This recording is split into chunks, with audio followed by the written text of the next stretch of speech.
بسم اللہ الرحمن الرحیم اہدنا الصراط المستقیم صدق اللہ مولانا العظیم۔ آج کا وظیفہ شب برات کا ایک خاص وظیفہ ہے، اور شب برات یاد رکھیے گا کہ یہ وہ رات ہے کہ جس رات میں موت اور زندگی کے فیصلے ہوتے ہیں، اور رزق بھی اسی رات ہی لکھا جاتا ہے انسانوں کا، زندگی بھی اسی رات ہی لکھی جاتی ہے، موت بھی اسی رات ہی لکھی جاتی ہے، تقدیریں بدلتی ہیں اس رات کو۔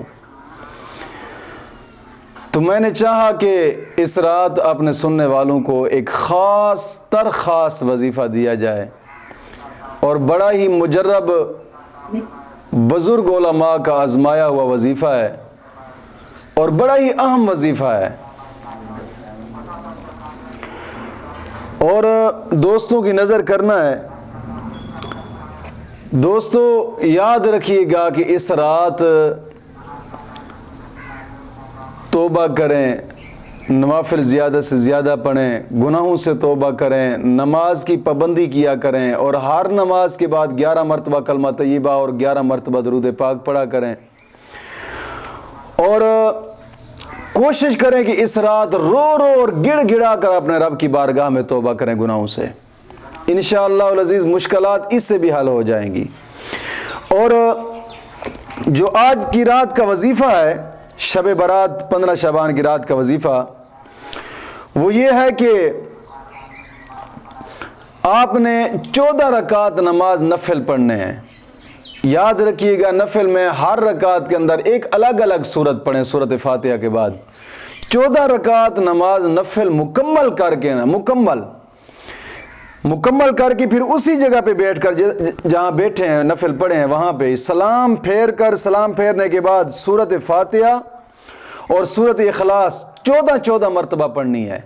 یعنی سورت فاتحہ الحمدللہ رب العالمین 14 مرتبہ، اور سورت اخلاص بھی 14 مرتبہ، اور پھر آیت الکرسی 1 مرتبہ پڑھنی ہے۔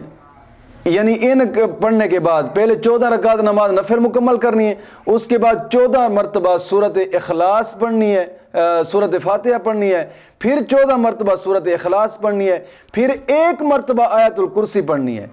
1 مرتبہ آیت الکرسی پڑھنے کے بعد سورت التوبہ کی آخری 2 آیتیں ہیں، لَقَدْ جَاءَكُمْ رَسُولٌ مِّنْ أَنفُسِكُمْ عَزِيزٌ عَلَيْهِ مَا عَنِتُّمْ حَرِيصٌ عَلَيْكُمْ بِالْمُؤْمِنِينَ رَءُوفٌ رَحِيمٌ فَإِن تَوَلَّوْا فَقُلْ حَسْبِيَ اللَّهُ لَا إِلَهَ إِلَّا هُوَ عَلَيْهِ تَوَكَّلْتُ وَهُوَ رَبُّ الْعَرْشِ الْعَظِيمِ۔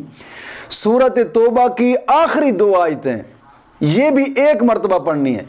یہ ایک مکمل طور پر یہ پروجیکٹ پڑھ کے سبق مکمل طور پر پھر رب کی بارگاہ میں جو بھی دعا مانگو انشاءاللہ العزیز ہر دعا قبول ہوگی، اور ہر دلی مراد پوری ہوگی انشاءاللہ العزیز۔ 1 مرتبہ صرف آزما کر دیکھیں، یہ بزرگوں کا آزمایا ہوا وظیفہ ہے الحمدللہ۔ صرف 1 مرتبہ آزما کر دیکھیں، اور پھر دیکھنا کہ کیسے کرشمے آپ دیکھیں گے انشاءاللہ۔ مولا کریم دین متین کی سمجھ عطا فرمائے۔ وما علینا الا البلاغ۔